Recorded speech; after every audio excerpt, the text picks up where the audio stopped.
ओम तत्सत। श्री गणेशाय नमः। ऑडियो पुराण के सौजन्य से आप सुन रहे हैं श्रीमद् भागवत महापुराण प्रथम स्कंद चौथा अध्याय महर्षि व्यास का असंतोष भाग 2। महर्षि भूत और भविष्य को जानते थे। उनकी दृष्टि अचूक थी।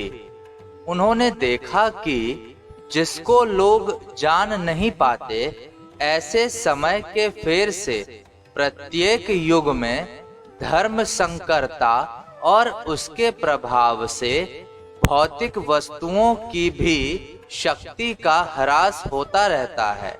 संसार के लोग श्रद्धाहीन और शक्ति रहित हो जाते हैं। उनकी बुद्धि कर्तव्य का ठीक ठीक निर्णय नहीं कर पाती और आयु भी कम हो जाती। लोगों की इस भाग्यहीनता को देखकर उन मुनीश्वर ने अपनी दिव्य दृष्टि से समस्त वर्णों और आश्रमों का हित कैसे हो, इस पर विचार किया।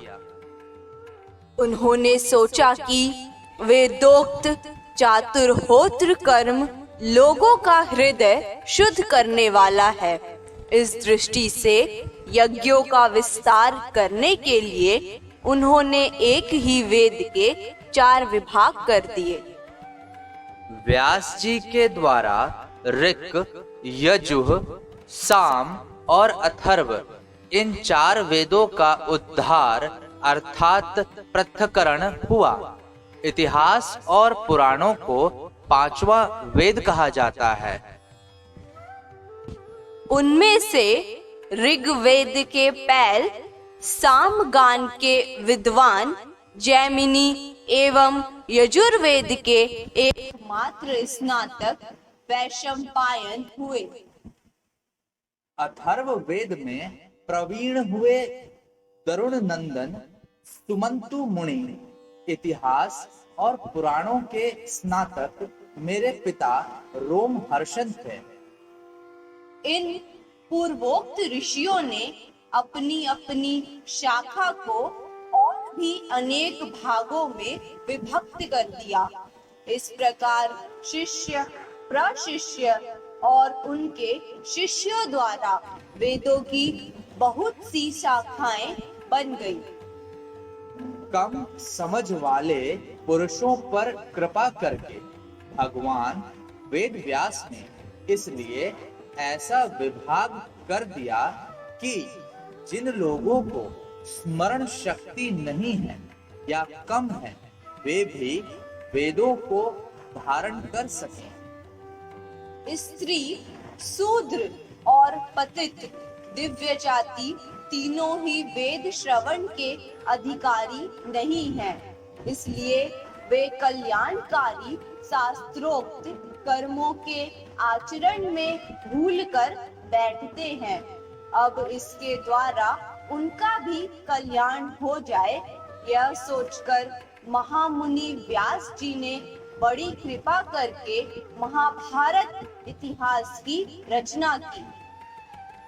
शौनक आदि ऋषियों यद्यपि व्यास जी इस प्रकार अपनी पूरी शक्ति से सदा सर्वदा प्राणियों के कल्याण में ही लगे रहे, तथापि उनके हृदय को संतोष नहीं हुआ। उनका मन कुछ खिन्न सा हो गया। सरस्वती नदी के पवित्र तट पर एकांत में बैठकर धर्मवेत्ता व्यास जी मन ही मन विचार करते हुए इस प्रकार कहने लगे। मैंने निष्कपट भाव से ब्रह्मचर्य आदि व्रतों का पालन करते हुए वेद, गुरुजन और अग्नियों का सम्मान किया है और उनकी आज्ञा का पालन किया है।